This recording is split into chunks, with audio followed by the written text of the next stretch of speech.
And we are live. We're not live. We're recording. I always say we're live, even though I've started recording these. I'm here with Connor, Cato. How you guys doing? What's up? What's up? The Triple C gang. Oh, that's right. Awesome. Happy to have you guys back on. We're going to do plugs up top instead of before we hop into the conversation. So let's go ahead and tell the audience about yourself and then do some plugs. Connor, you go first. All right, hey guys, I'm Connor. You can follow me on Twitter at Natural Authority. I am not on Twitter until Easter for Exodus 90, but when I'm back, I'll hopefully see all you. And then if you want to find some of my work, I do a lot with the Mises Institute, so mises.org/Connor Mortel. Or I don't know if it's / but mises.org and search Connor Mortel. Otherwise, that's about all I've got to plug. Yeah, he does have articles on Austro Thomism, but the website is still down. I was going to say, I'd gladly plug those if you gave me a place to plug them. I'm working on it. I have to re-update everything, and like they say they got the cheapest option I had to pay for the website domain is no longer an option, and so they're wanting like 2 times. They want double the money as last year, and so I'm trying to get that together currently. You've got until Easter. Once I'm back on the internet, I'm expecting Austro Thomism to be there. Well, hopefully by then it will be up. I just gotta. We might move to a different hosting domain if I can find a cheaper option. Yeah, Cato, go ahead. Who are you? Give your plugs. Yeah, I'm on Twitter at Cato the Sneaky. Just look for me. I post there, mostly nonsense. You've been on some big name podcasts recently. Oh yeah. I've been on Jay Burden and Academic Agent. Yeah, it's been a blast. I guess I'm the go-to Brazilian guy. So that's incredible. I've been happy on after. Hopefully, give this show a good bump. Mm-hmm. Brazilian guys always have the best takes, just across the board. Yes. Let's hope I live up to that. So we're going to continue where we left off in the Liberty or Equality live reading. Connor, you were here last week, so I don't need to explain the book to you. Cato, do you have any questions about the book, or have you read it at all? I have a general idea. I started reading it a while back, but I had to move on to other stuff. But I'm down. I'm down. Awesome. Well, just cut me off at any time if you want to add anything, and we'll just go from there. All right. These whores, according to the great CEO of Basel, are already conditioned by tendencies which can be found in earlier forms of democracy. He insisted democracy, indeed, has no enthusiasm for the exceptional, and once he cannot deny or remove it, she hates it from the bottom of her heart. Herself, a monstrous product of mediocre brains and the envy, democracy can use as tools only mediocre men, and that pushing place hunters give her all desired guarantees of sympathy. Yet it must be admitted that a new spirit coming from below gets hold of the masses, so that they, driven by dark instincts, are looking again for the exceptional. But herein they may be surprisingly badly advised and take a fancy to Bollinger. Never heard that word before. Not going to be the last word we get wrong in history. He's a very. It's an old book, you know. I do love that point about what's it out here? Mediocre men. Mediocrity. Democracy indeed has no enthusiasm for the exceptional. I think that's a great point, and it speaks to my inner Randian. But I do kind of appreciate that point. Yeah, and I think it's especially in the context of midwits. That's why they thrive on democracy because they are the mediocrities. They're not exceptional. They're just slightly above the average. So they think their cock is much bigger than it actually is. Yes. And I remember I was at something for the Institute, and Jeff would always talk about how the people who love their local city council meeting are middle IQ progressives, and it was never the low IQ, because low IQ is even less dangerous. It's those middle IQ people who show up to their city council meetings and actually care about that and scream for the democracy of it all. Mm-hmm. Yes. Yeah, it's the and so much to midwits thrive here, I think, because midwits thrive and not putting forward ideas, but this they're good at rhetoric and quoting the kind of assumed consensus of ideas, and good at knocking down ideas. Not really knocking them down, but again, midwits are great at rhetoric. They know how to say the things people want to hear. And so in democracy, that's where they thrive. You don't have to actually put forward a good idea. You got to put forward what popular conscience believes is a good idea, and then make some feign nonsense about why the other ideas are bad. It's a home of the midwit. Yep. What was I here? The terrible anybody got an idea on this one? Simplificators. That's what I'd be going with too. Simplificators, whom Buck Hardet are expected to be the coming masters are far more potent and destructive than M. Dealud's melancholy hero, and the egalitarian tendency envisioned by Burckhardt, and so typical of modern dictatorship. This is obviously democratic background. Has its obvious democratic background for the totalitarian government. Jesus, I cannot read tonight. The totalitarian Democrat, the type Mr. Herbert read, is admittedly irrational, but has nevertheless the character of a necessary mystique. Alex de Tocqueville, on the other hand, clearly recognizes psychological roots of the leveling mania. Equality is a slogan based on envy. It signifies at the heart of every Republican, nobody is going to occupy a place higher than I. No wonder that the modern dictatorships, with the equality and slavery, are so strongly based on the egalitarian system and on mass support. Not only elites or existing aristocracies, save those coming into existence through the new bureaucracies. National socialism of the German pattern has now been the national socialism of the German pattern has been no exception to the rule. Any comments?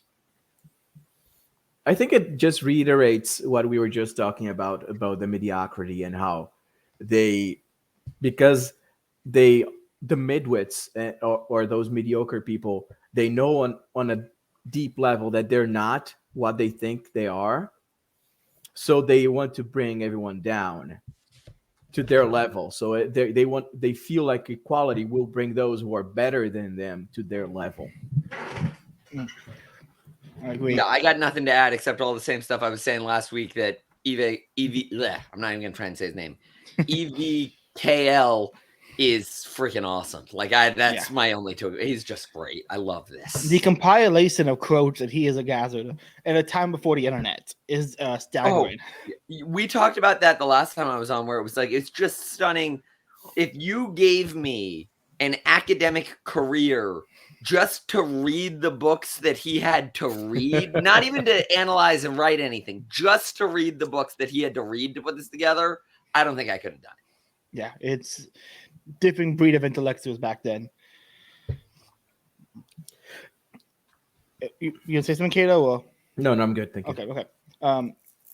An inevitable result of all leveling tendencies and an anti-liberal attitude, already at earliest stages of our history, we encounter complaints about indifference towards liberty. Dante has reminded us that even the freedom of the will, I'm not going to try, has not always been taken seriously. Democratia 1. Why, Gerard Winstanley, writing in 1649, avows he has become disgusted with much empty talk about liberty.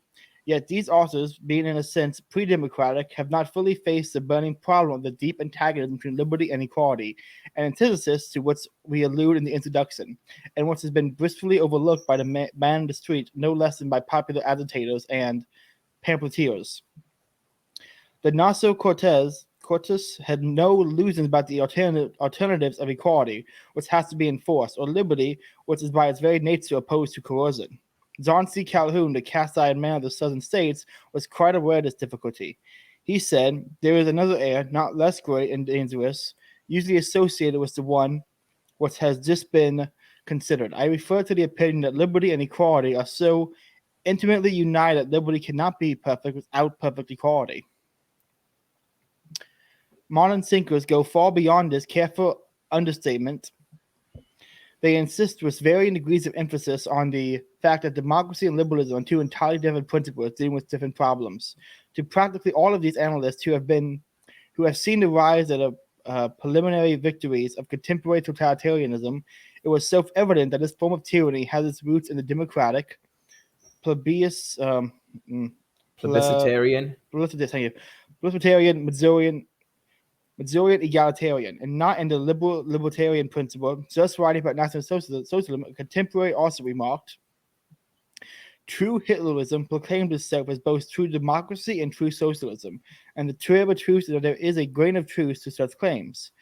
But one fact stands out with perfect clarity and all the fog. Hitler has never claimed to represent true liberalism. Liberalism then has the distinction of being the doctrine most hated by Hitler. This would not have surprised Ortessus Brownson, who wrote a century ago. We are Republicans because republicanism is here in the established order. But we confess that we do not embrace and never have embraced and is the sincere liberty, the popular democratic doctrine of this country. This pessimism was shared by McCokley, who wrote to H.S. Wander in American Foot in 1857, I have long been convinced that institutions purely democratic must sooner or later destroy liberty or civilization or both. In Europe, where the population is dense, the effect of such institutions would be almost instantaneous. You may think that your country enjoys exemption from these evils. I will frankly own to you that I am on a very different opinion. Your fate, I believe, is certain, though it is deferred by a physical cause. Any comments? No. No? I do love that, though. What he just said there, that at the end of the day, democratic must sooner or later destroy liberty or perhaps civilization or both. That's so... Mm-hmm. And I really like the part at the end there where he says that you may think your country enjoys an exception, because everybody really, I mean, like, even in the face of America today, where it just really looks like things are falling apart, it's very easy to say, well, sure, all those other countries collapsed when they did that, but it's not with us. We're totally different. I liked that call out there. Mm-hmm. Lord Acton was no less articulate when he remarked in his lectures on the French Revolution. The deepest cause which made the French Revolution so disastrous to liberty was its theory of equality. Liberty was the watchword of the middle class, equality of the lower. He was even more forceful in his review of Sir Erikson May's Democracy in Europe, where he wrote, the effective distinction between democracy and liberty, which has occupied much of the author's thoughts, cannot be too strongly drawn. Slavery has been so often associated with democracy that a very able writer pronounced it long ago. He sends it to the democratic state, and the philosophers of the Southern Confederation have urged the theory with extreme favor. For slavery operates like a restricted franchise, attaches power to property, and hinders socialism, the infirmity that attends mature democracies. I like that part. Socialism is the infirmity that attends mature democracies. Yeah.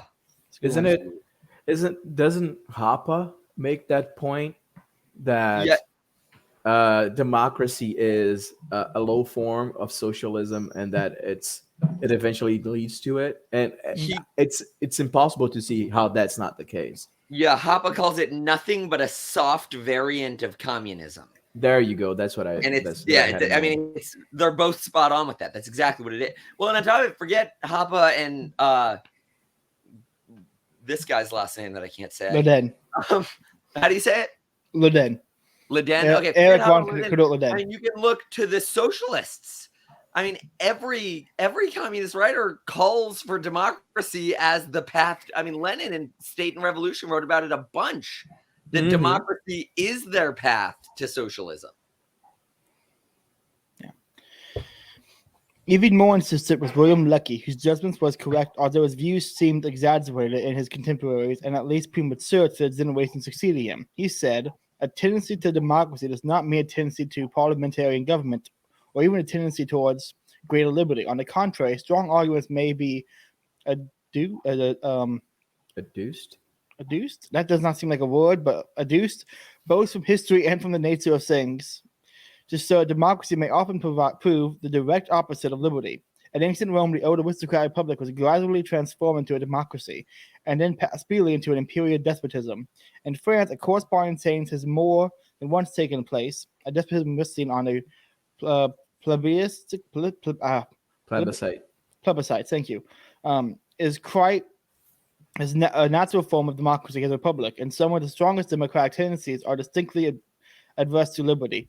Equality is the idol of democracy, but with the infinitely various capacities and energies of man, this can only be attained by a constant, systematic, stringent repression of the natural development. That's a good point. Mm-hmm. the systematic repression of natural development. I like that. That's a fantastic. Being in the middle of Exodus 90 and reading every day about idolatry, because that's what all the readings always end up being about. That line, equality is the idol of democracy, hits like a freaking rock. I mean, that's so true. Yeah. On this point about, the Roman republic to democracy to despotism, I don't know because it's not. I don't know if it has much. It's added much to the conversation, but it's interesting. I was reading Plutarch the other day, and he had someone compiled some of his essays to a book on how to be a wise leader. And he talked about how said old men be engaged in politics, and one of the things he brought up in that Athenian democracies, the rich people, the successful businessmen who were rich people, were the only ones who really ran for office. Because if you were in office, you were expected to pay for every event or anything. If you wanted to build a road, you had to pay for it out of your own pocket. And so the people who had to vote on these things would also, these things also had to pay for it out of their own pocket. So it kind of created this barrier to entry where only those who were successful already could get into it, and no one could make the success off of politics. So back when I worked for the Florida House of Representatives, the Cato Institute came and lobbied to me. And their lobbying was to have politics pay more so that poor people and people in their 20s could get involved. And that was my exact thought. I was like, I don't know that that's a win to have people who are unqualified more able to enter it.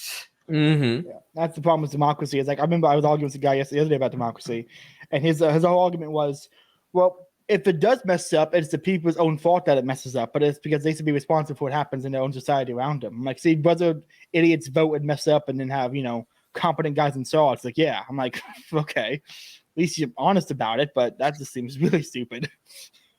Yeah, there's a little, I've seen it in multiple places. People say, oh, every people has the government that they deserve. No, they should not be allowed to choose their government to begin with, because they are gonna get the something stupid, because most people are fucking stupid. Oh, sorry, freaking stupid. It's fine. Can I curse? I forgot to. You can curse. It's fine. Okay, cool. Anyway, yeah. So they will always get the government they deserve because they don't know how to choose. Yeah. No, it's funny. What's the word I'm looking for here? How ingrained democracy has a good saying is that even with there's chat AI bots, you make a character AI and you can talk to it. Even if you put in someone like Evola, the AI still tries to defend democracy. Let's see, right towards monarchists or anti-democratic in the chat build-up. Like, it had Socrates defending democracy. But I'm like, he was one of the earliest guys to go against democracy. He was, killed by it. So it's very ingrained. It's so ingrained in even the AI. So this was all information. Just assume that as a starting point. Which is I don't know. It's neat. I had one of those chat AI bots, and I told it to write a persuasive point that John Wilkes Booth was right, and it just responded that goes against chat AI's protocols or whatnot because it's supporting violence. Because those AIs are just fake and disappointing. And couldn't preach the truth that John Wilkes Booth is a national hero. The only AI I found that I actually was this is a website called character.ai.beta. And it does really good. You can do it in the name. It does research on that character to form the AI personality around that character. And to put it to a test, I made an AI of myself off my Twitter account, and it's pretty accurate. It got my views pretty well, which was it is odd to talk to an AI person yourself. It was a very kind of my friend then convinced you that he knew the real Caleb Brown and that he wanted to then meet the real Caleb Brown. I'm like, this is a horror story waiting to happen. The AI tries to kill the real one. That's an interesting story. No, guys, you don't understand. I'm not back on Twitter. I just made an AI of all my old Twitter friends. Man, we create the group chat. Make an AI of Jay. And I'm making an AI of people to make it positive. That's a little end joke there. Yet, since democracy cannot relinquish its egalitarian heritage, the jealousy, envy, and insecurity of the voting masses tend to give new impetus impetus of the egalitarian mania, as well as to ever-increasing demand for social security and other forms of economic democracy. These cravings and desires result in specific measures, and thus we see, finally, a bureaucratic totalitarianism restricting personal liberties. Yeah, I mean, nothing to add. He's just, he's right. Mm-hmm. Lecky wrote in the same place, in our own day, no fact is more incontestable and conspicuous than the love of democracy and authoritative regulation. The expansion of the authority and the multiplication of the function of the state in other fields, and especially in the field of social regulation, is an equally apparent accompaniment of modern democracy. This increase of state power means a multiplication of restrictions imposed upon the various forms of human action. It means an increase of bureaucracies, of the number and power of state officials.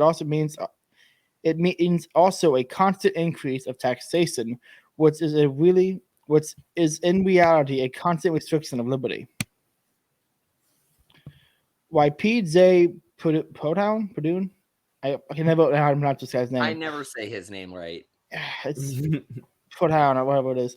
Purdue, thank you. Purdue. Yeah, that's Cato's right. I'm just never going to say it right anyway. Yeah, Purdue. Knowing that every state is is by nature anorexic.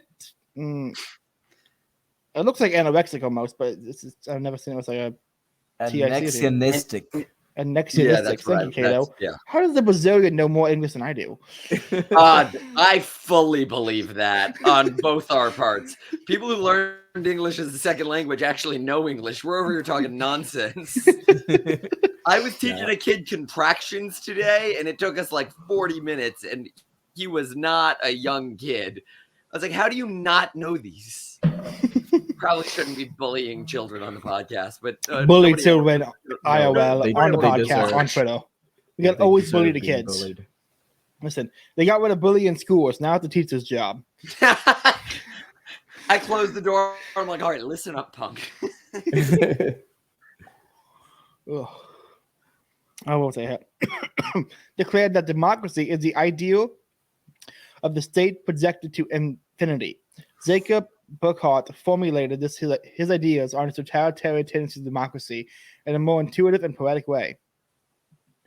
We have besides has the common expressed in part of the ideas of the French Revolution and in part of the demands of modern reform movements, what is called democracy. This is an ideology merged from 1,000 different sources and highly differentiated according to the various layers of her supporters, yet in one respect, invariable, that for it the power of the state over the individual can never be sufficient.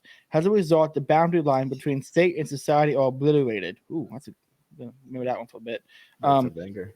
And the state is expected to carry out all tasks which society might possibly neglect. At the same time, everything will be kept in a state of mobility and indecision. Finally, certain group and castes will be given special guarantee of work and a living wage. That's prolific. Yeah.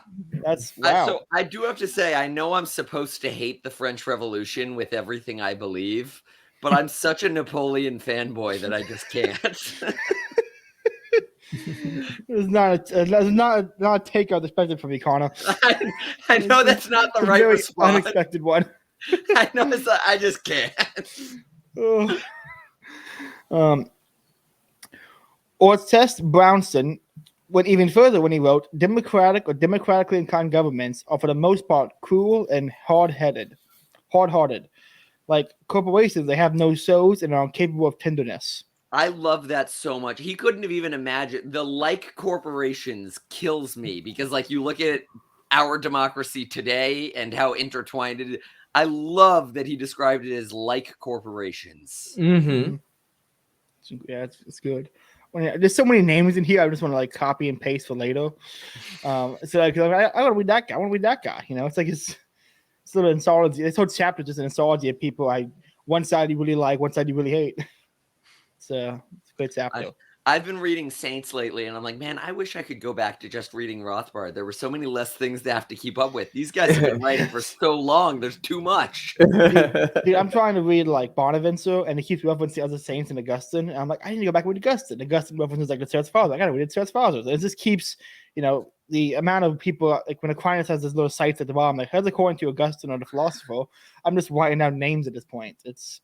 I'm reading this by Augustine right now, and I call him St. Augustine because I'm a proud Florida nationalist. But I never would have even picked this up if not for like just the past. I mean, it's so freaking long. Which one is it? It's the City of God. Oh, nice. Yeah, It's the one where he spends the first 400 pages saying, look, let's concede the Roman gods are real, but they're demons and we must tear them down. Based. Love them. I can't remember who it was, but someone made I made a tweet like, which saint would have the best podcast? And someone said Augustine have a podcast called "Why DoorDash is a Demon Meant to Make You Lazy." Yeah, that's exactly what he would have. And he would be right. He'd be right. I want to make an article called "The Demon Named Tinder." Like that. There's just so many. The language of Augustine is he's just incredible. Everyone wants to be And Augustine. then Aquinas would have a podcast that I really wanted to listen to, but just wouldn't quite keep up with. It'd be like a 3-hour episode on one point, and like, come on, get it, get to the next one. Who is it? I was saying, Saint Francis of Assisi would have a fun one. I bet. Of all the saints, he'd probably have them like Moses. Just talking to people would be a very like Father Mike Smith, but kind of like a little different. Very grounded, very down to earth. He would probably be just like take his sound equipment in the streets and just sit down with random people and like, hey, why are you feeling like that? What can I do to make you feel better? He'd have the greatest TikTok. Oh yeah, definitely. It's him walking about St. Francis TikToks. I've ever heard any person say. St. Francis TikToks. Want to make those? What was I had? This judgment is similar to that made by modern authors who have despaired about the ability of democracies to soar in wars by negotiation, by a negotiated and humane peace. Yet the preparation of the masses for totalitarian dictatorship through penetration. That's right. Yeah, Penetration, you got it. Yeah. By politics was another to more oblique blow against liberty. Thomas Mann, in his younger years, had such apprehensions that they had also been, and they have been voiced in our days by certain political sociologists. Also, Nietzsche and Passons, we had no doubt that the democratic idea favors the nurturing of a human type prepared for slavery in the most subtle sense of the term. Every democracy is at one and at the same time an involuntary establishment for the breeding of tyrants, taking the word in all its connotations, including those of spiritual nature. Ooh, that's a banger. Nietzsche. I want to hate Nietzsche, but I was listening to his book. The Antichrist is a bad title for it, but he has lines, and I'm like, that's a good line. His aphorisms go hard. Yeah. I see why he's so quoted. Mm-hmm. I can't remember. I think it was in the book. It might have been a pamphlet, but I thought someone quote a Nietzsche thing that was like, "There's only been one Christian, and he died on the cross." Because Nietzsche really despised Christians, but even then, that's a line about there only be one Christian died on the cross. Even if you disagree with it, it's a hard line. Mm-hmm. He's I was like, I need to find like who's like the good, Catholic equivalent of Nietzsche, who has this, great little pithy one-liners or hard lines. The view that there is within the framework of democracy ample opportunity for an anti-libertarian tendencies or even open totalitarian trends is shared by a whole score of modern authors. A contemporary of Nietzsche on the opposite side of the Atlantic, Herman Melville was haunted by the same fears and relating to his own country, allowing himself to be swayed by the picture of a purely collectivistic China, grimly opposed to all individuality. He wrote with bitterness, "How of the teeming prairie lands, there shall be the plenitude explained, unsinned,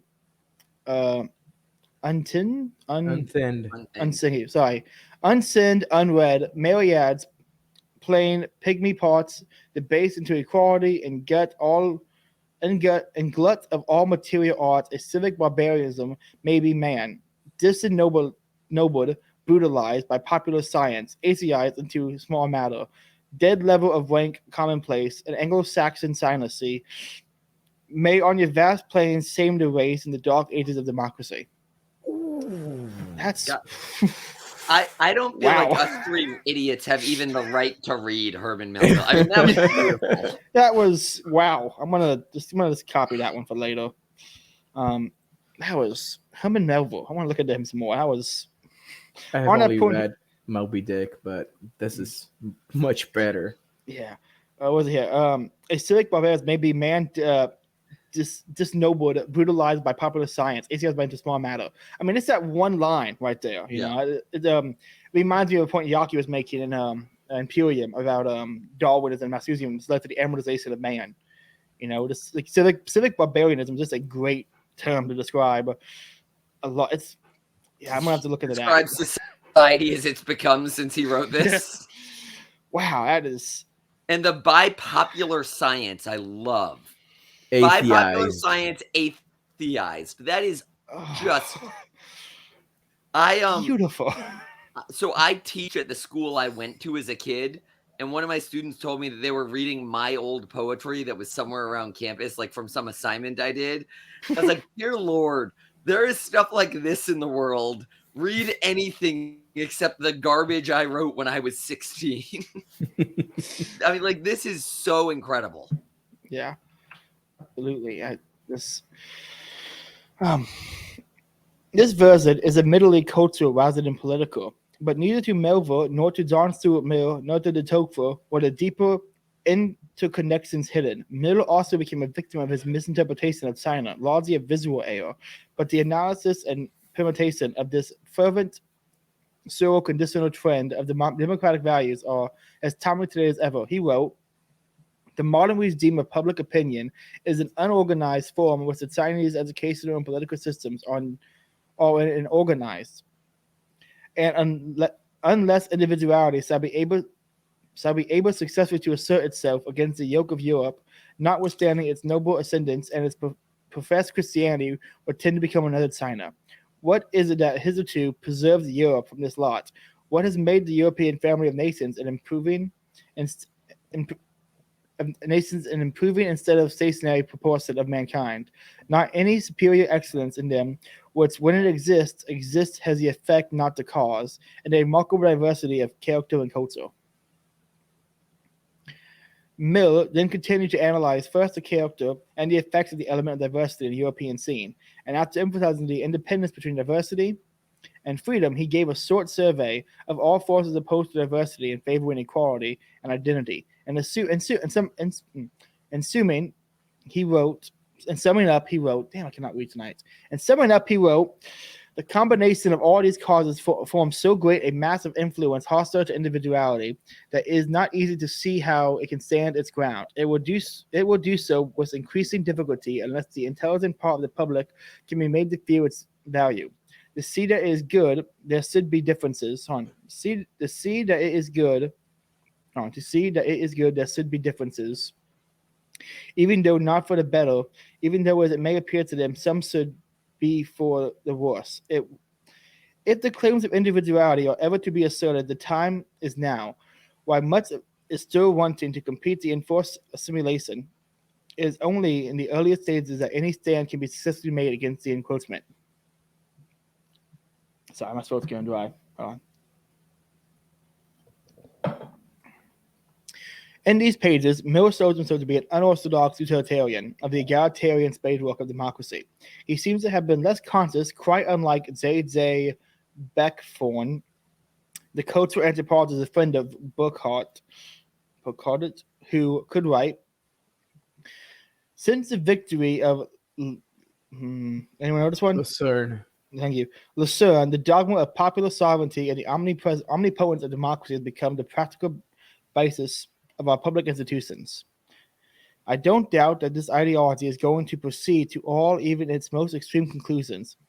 If the conditions of Europe permit it, and if great catastrophes do not lead people back to the true foundation of a sound political life, Yet complete democracy is the end of everything good. Republics have the most to fear from it. I tremble at the thought of this expansion. Not on account of property, but because democracy throws us back into barbarism. For this is the curse of democracy, that it carries its devastation into all domains of life, affects church, home, and family most severely, and distorts the true point of view on all questions, even the smallest ones. Because I love freedom, I hate democracy. This whole This is a great one. shtick here is why I honestly like it. If I have to give someone a critique of democracy, I give this instead of giving Democracy the God That Failed. As much as I love that book, I love this right here where he talks about not on account of property, which of course being a Mises Institute guy, I'm very big on property. I get it. But I love these. It's so much more important. It's that it destroys our whole culture and sends us to barbarism. Like property is just the beginning of the just horrible, disastrous effects of democracy. And then he just lists all of them off. It affects life, church, home, family. I love that. Yeah, it's I kind of hate like that, a but I love spiritual that. disease. Exactly, Cato. Wish Buckhard, Gun. Cato, you got this one? Gonzague. Gonzague, thank you. I was just going to Gonzague. go with Gonzaga, that school that's good at basketball. Oh yeah, that probably works. That's as not well, right, but Gonzague. that's how I would have said it.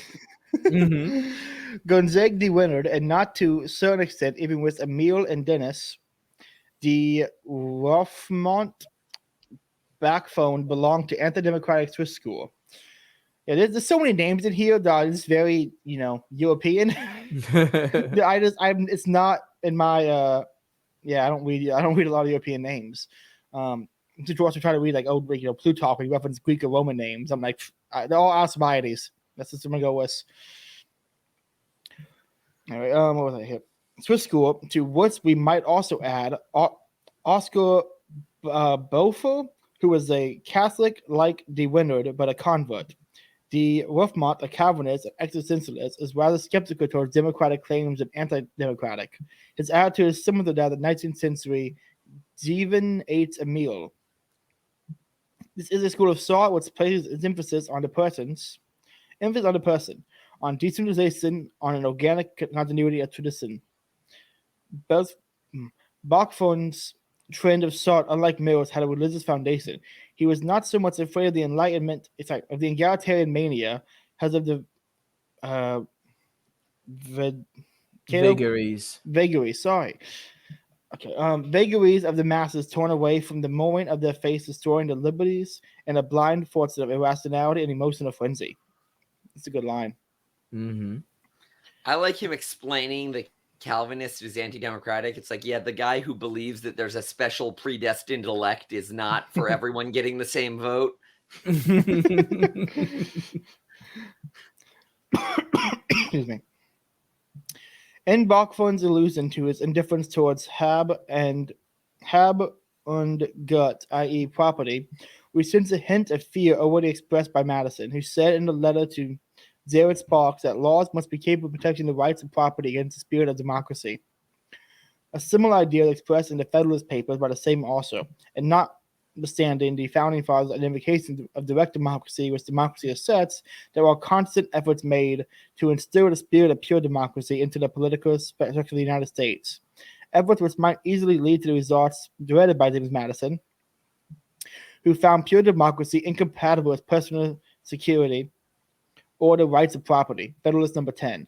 The confiscation of nationalization of property by progressive young democracies with full majority support, as well as with the deportation of home minorities, Niesel in the United States, students, Sudeten Germans in Czechoslovakia, etc., have shown Madison's fears to not be unfounded. Frederick Engels was convinced that the Democratic Republic was the ideal form of government to serve as an arena for the class struggle and the dictatorship of the propertyless classes. The notion that socialism, i.e., an authoritarian state capitalism, is the final logical consequence of the democratic postulates has been supported in our days by the most divergent thinkers. Naturally, we should not forget the poly-Hegelian fatherhood of socialism, de Tocqueville visiting Germany in 1852 clearly recognized this interconnection. It was also de Tocqueville who foresaw in a more precise and concrete way than all of his contemporaries the danger of the evolution from democracy, and especially from democratic republicanism to tyranny. He envisioned this evolution not as a process of dialectics, but in a direct and logical sequence because of his objectivity and balance in judgment. This Norman Count has often been declared to be an outright supporter of democracy, which he decidedly was not. It was his honor and his whole and melancholy. I can never say that word, melancholy. You got it. It's melancholy fear that he contemplated the coming victory of democracy, which it must be admitted he detested less than the next stage, which was Nixon. This great liberal wrote, "The absolute monarchies have dishonored despotism. Let us be careful that the democratic republicans do not rehabilitate it." De Tocqueville's Catholic background prevented him from becoming a cultural historical determinist. Nevertheless, the chances that the survival of liberty and the present democratic age he saw to be less than the preceding aristocratic periods. He wrote to Gabin. I want to say Gabinu, but I don't know if that's correct. Mm-hmm. In my eyes, human societies like individuals are nothing if not by the use of liberty. I have always said that liberty is more difficult to establish and to maintain in democratic societies like ours than in certain aristocratic societies which have preceded us. But that this should be impossible, I would never be rash enough to believe. Yet the picture he painted of the coming servitude, grandiose and depressing by the very depths and accuracy, so a more pessimistic outlook. We find in the second volume of Democracy in America, contained in 2 chapters entitled "What Sort of Despotism Has Democratic Nations to Fear?" He begins the speculation by remarking that during his sojourn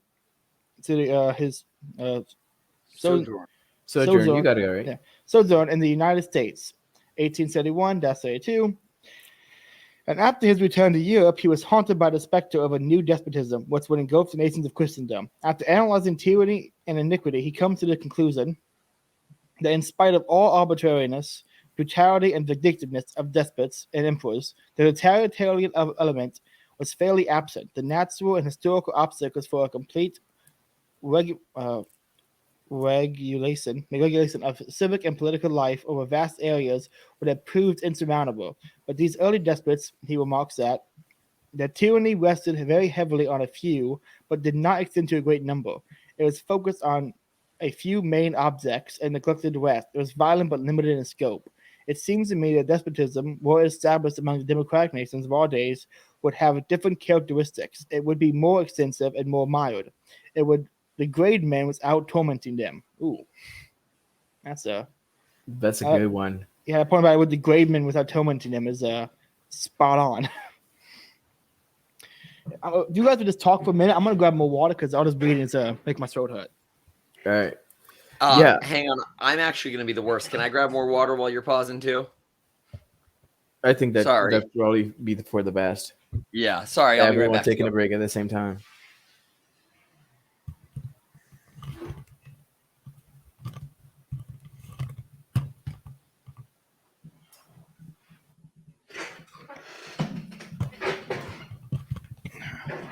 Connor stepped out to get some water as well. Oh, good. I can edit this. We're not live. We're recording, so I can edit this little clip out if we need to. Okay. Yeah, I'm going to take a leak real quick. Sounds good. All right.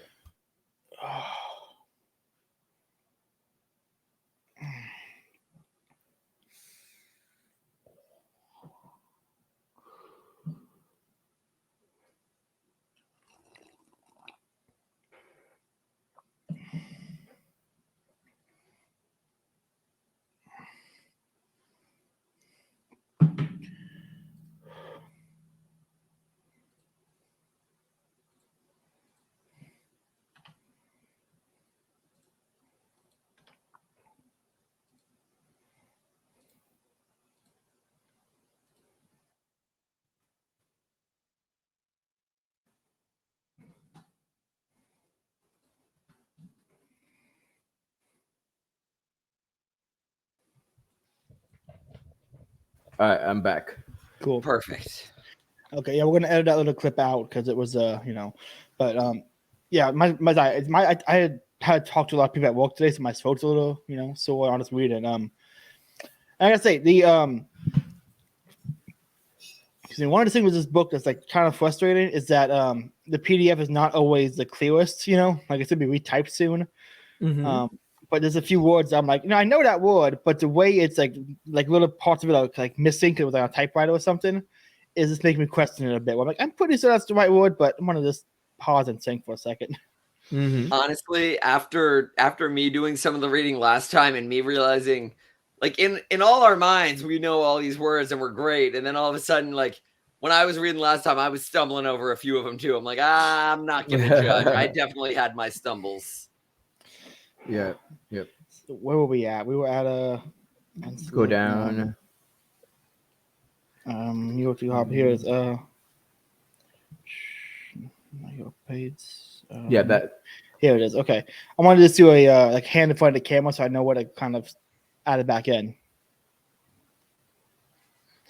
He did insist that the coming form of tyranny is going to be so fundamentally new, and there's absolutely no term to label, no appropriate appellation he could use for it. The thing is new, and since I cannot name it, I have to define it.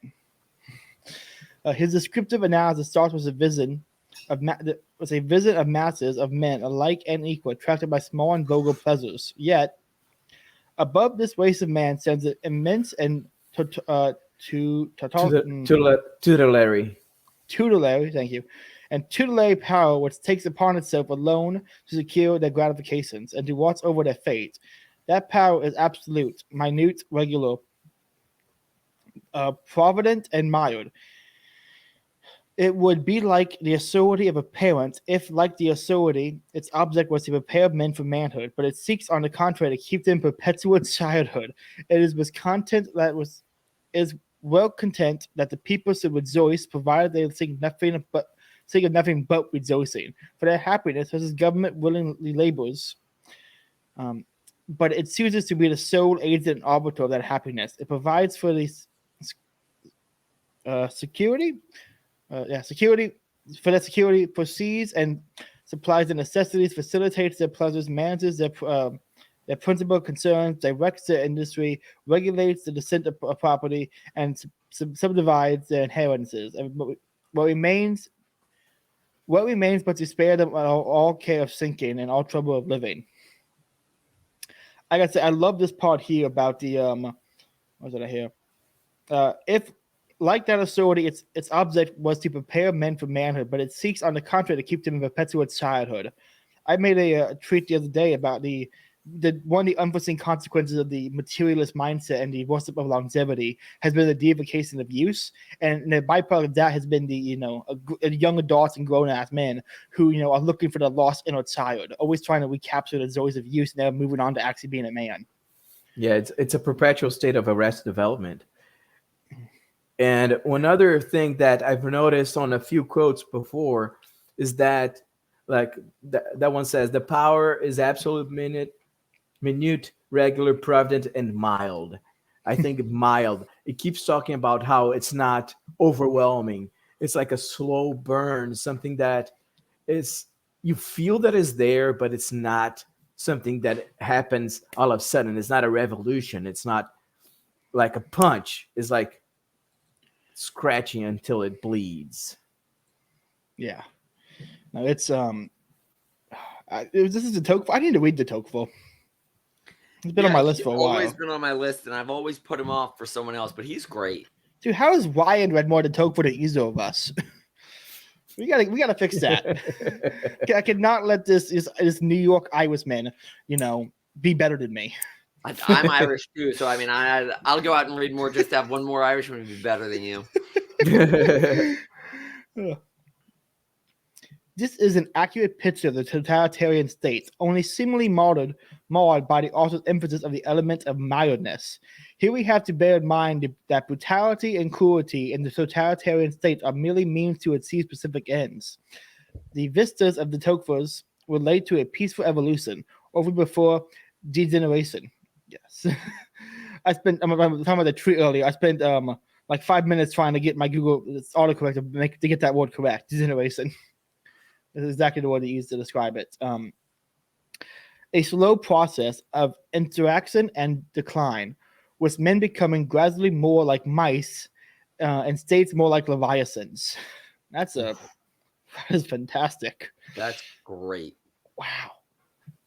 Well, the comparison of states to Leviathan is, I mean, like that's done a lot, but to couple it with men gradually becoming more like mice, just that's chef's kiss right there. Yeah, beautiful. His air is merely one of timing. If the political process is faster than the sociologist, psychological, cultural, characterological. I've never heard that word before. Characterological. Decay, in other words, and full political totality, it reaches before individuals are ready for it, and a reign of terror and brutality must set in, so that populism can be weeded out and thus homogenized, as well as paralyzed by abject terror. Such a situation prevailed if democracy has not had enough time to prepare the stage. If, for instance, the religious background is too personalistic, if racial diversities are too pronounced, or if class differences are too diverse a factor, under these circumstances, modernist will have to be replaced by concentration camps, mass exiles, deportations, and gas chambers, until and unless a totally new and uniform generation grows up. I don't know, man. That last sentence actually has me sold on democracy. They're getting somewhere now. Let's point about the homogenized. There was a great piece from his name on Twitter. It was Hagfish, and now it's David Gordon's. He's great. Yeah, I went to Mises U with him. I love him. Oh yeah, I had him on a podcast a few times. He wrote a great article. What was it called? It was basically it's like a Hoppian version of multiculturalism from Paul Gottfried. Let me see if I want to cite it correctly, and I have it saved here recently. Let me just bring it up real quick. We just did it recently on the podcast. Let me find it real quick. I think he won the Mundlich Prüfung or whatever German word we use for the contest we have every year at Mises U. I think he either won or at least placed. He was a smart kid. No, dude, he is incredibly smart. I love the guy. He's ridiculously smart. Considering I only came in fourth, he must be a genius because I'm better than everyone. Multiculturalism is a contradiction in terms. It's on Mises Institute. It's on Hoppian. Sorry, it's on Hoppian.org. I will actually be posting this article in the description if anyone wants to check it out, because it is just an absolutely incredible piece. I did an episode on it with him. I recommend everybody go check that out. The attempt to homogenize. The attempt to homogenize everyone through this act of like multiculturalism, of like putting everybody together so they get when this flooding what's the word I'm looking for, immigrants or to the south during Reconstruction, and attempt to destroy culture and multiculturalize it and create a I can never say the word. A state is a point that is very important to where we are at now, but it's not something that I see talked about enough. Besides his book, Multiculturalism. Ryan also hit on that a little bit the last time we talked, where we talked about how he uses so many words that today have just been so mutilated that we kind of have to take the definitions as he gives them. And one of when he talks about diversity, he's talking about like a genuine diversity of thought, and it's such like a nonsense word today. And the funny thing is the very word diversity he uses has been completely homogenized, where even diversity is not meant to be actually diverse anymore. Yeah, it's not differences. It's everyone. It's like a homogenous gray blob with no. I don't want a diverse worldview. I want you to be black and to also agree with me. Pretty much. Okay. What are you at, Tom? Let's wrap up this page, and we'll just go with his weapons page and go from there. We'll Okay. some plugs and final Right. thoughts. Yet, if the whole process happens in an orderly fashion, these excesses can be avoided. Men whose civilian valor finds its supreme expression in pulling a lever behind a protective curtain will not have the courage to rebel, and concentration camps actually a healthy sign because they denote resistance would not exist.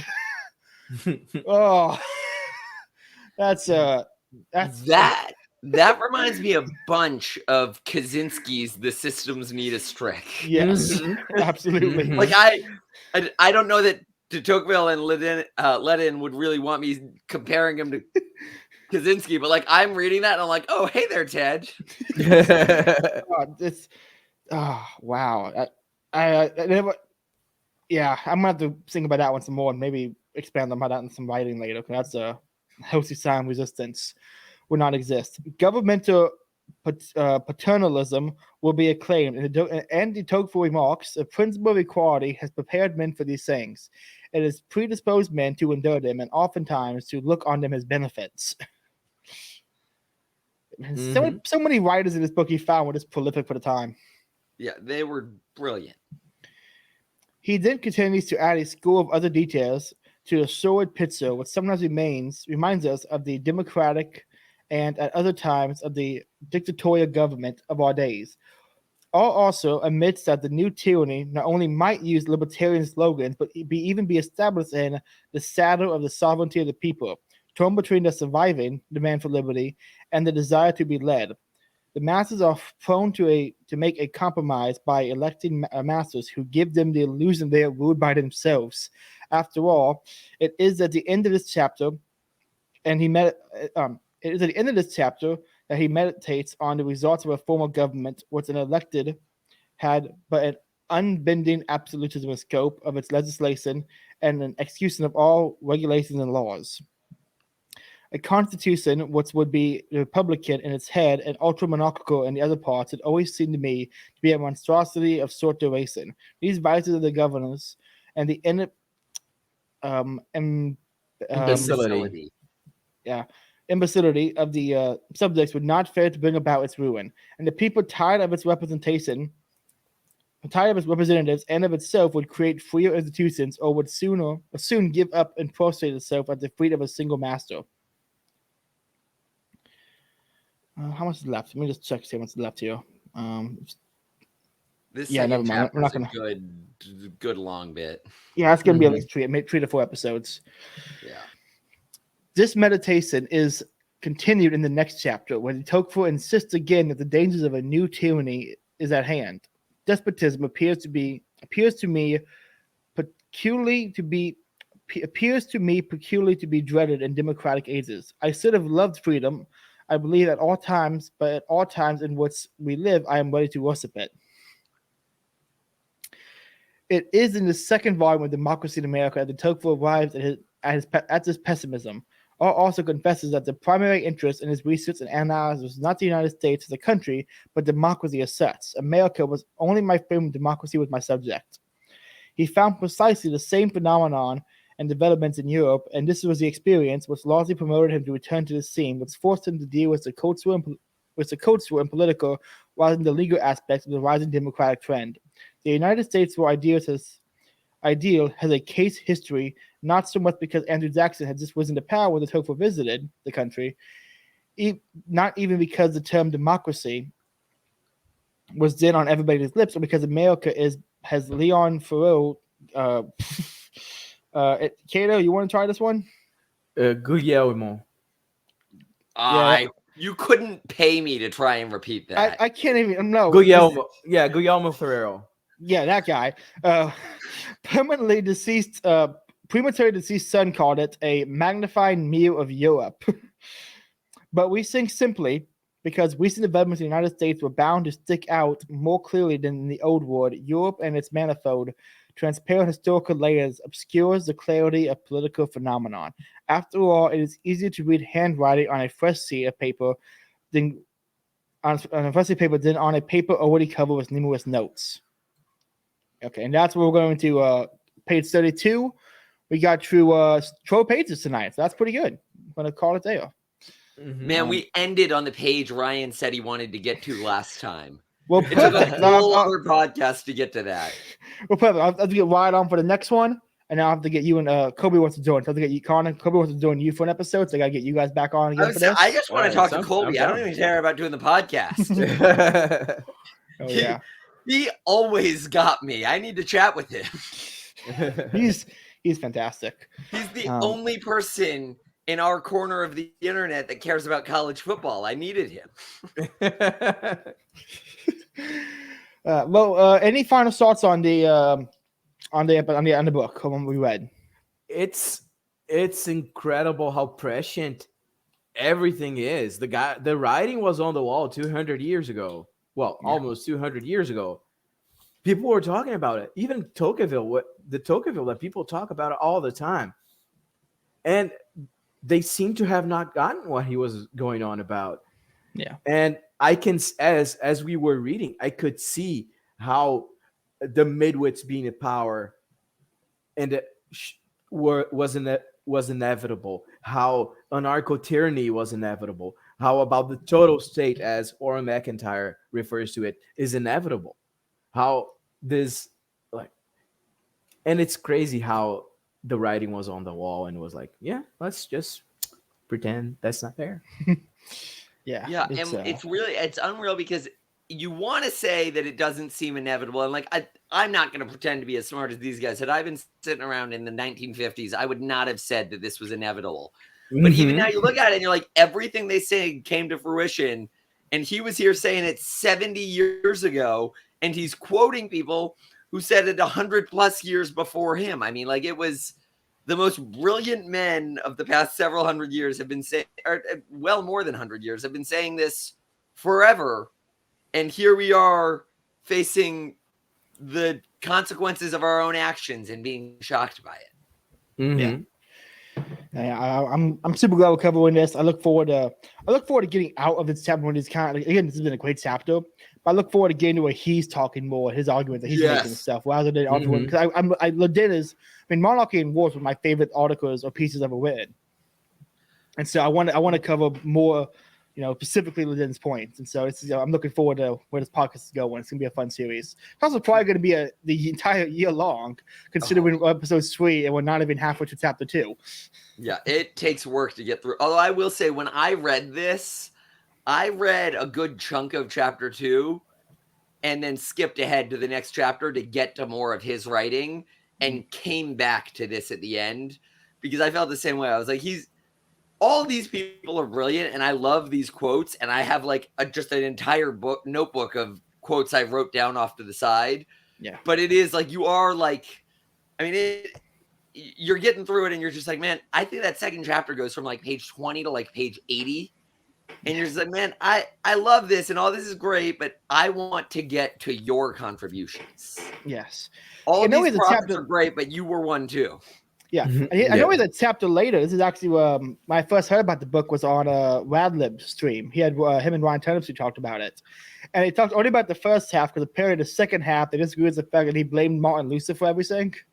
Which is why I'm like, we're gonna have fun when we get to that chapter, especially considering. We are gonna thrive in that chapter. Yeah, and I look forward. I want to compare that to Jacques Mariton's blaming Luther for everything as well. I think that'd be kind of a good comparison to make. Naming the chapter "Luther and National Socialism." That's gonna be a fun one. That's gonna be a fun one. That's what we were built for. Yeah, Austro-Thomims was built off of that chapter. Actually, technically, Austro-Thomims was built after Leddihn because he labeled himself as a Thomist who was an Austrian. He is the main reason I named the website. It's called Austro-Thomism. He's the prototype. Yes. If the website had a patron saint, it would be Thomas Aquinas. But then we have the patron saints and we have the secular saints. Terrible word for it, but I'm tired. I can't think of a better term for it. Anyway, thank you guys both for coming on. I know I've had to plug. Yeah, no, I've never already done plugs, but just because it's kind of a YouTube thing you gotta do, just kind of say them again. Let's say your plugs one more time if you want. Kato the Sneaky at Twitter. On Twitter, just look me up. I'm there. Let's have fun. I've got to say, when I have multiple guests, I got to pick a name because I know. the silence between it. I'm like, I got to add that silence out now, don't I? Yeah, Caleb, it's your show. Yeah, I got to actually point and go, Connor, your turn. Well, I'm Natural Authority on Twitter. There's no Y. It's just Natural Authority because Natural Authority didn't fit. I will not be there till Easter, and even after Easter, I'm probably not going to be as active as I used to be. But I will pop back on there, and then you can find a lot of my writing at Mises.org if you just search my name, and then in theory, you can find my writing at Austro. I loved some of my pieces that I used to share with my friends back when I had these fancy little links that when people could click on it would take them to them. I have you and both have both sent me articles to publish, and I'm like, they're incredible articles. Your one was about like Austro economics is value free, and then Bode is on like divorce being a hyper reality using like Baudrillard or simulacrum points. Yeah. Both of those are incredible, and I want to publish them because I want people to read how great they are. But until I get the website fixed, I'm the only one who can enjoy them. I got my own little secret library of great writers right now. Well, and it's so funny too because I'm not gonna know when it goes back. Like when you send the tweet that says it's live, I'm gonna miss it. I've been waiting for that article to go live. I was either at the national championship or at the playoff game when that went. So I've been like talking to friends. I'm like, I swear I've got something coming for you. You're gonna love to read this. Just wait. I'm gonna look at the website again tonight. We're gonna come when it comes. It's the internet's annoying. It is. Ted he was right. He was right. It's okay. Well, thank you guys for coming on. This has been an episode of Austro Thomism, the Liberty Equality live reading. Go check out the previous episodes. A lot of great stuff coming out in the future. Bodes and I are going to cover on human nature from Kuehnelt, and then try to do a new live reading of sexual desire from Kuehnelt. I'm transitioning less from book clubs to live readings because the prep book is less, and I don't have time. I don't have enough time to read it. It made sense to read a whole book when you're like, a Rothbard essay. Now I'm trying to read like all of Sexual Desire by Kuehnelt and then cover that in one episode. It can't be done. So more live readings coming forward. Make sure you like, comment, say, subscribe. Hopefully, Eincast and Bodes put out another episode of the Mariton series because that's an incredible series. If you haven't watched it, check it out. Again, I'm on Twitter at Caleb549. At Austro Thomism on Twitter, YouTube, Spotify, all the podcasters. Yeah. Anyway, thanks for listening. Have a good night.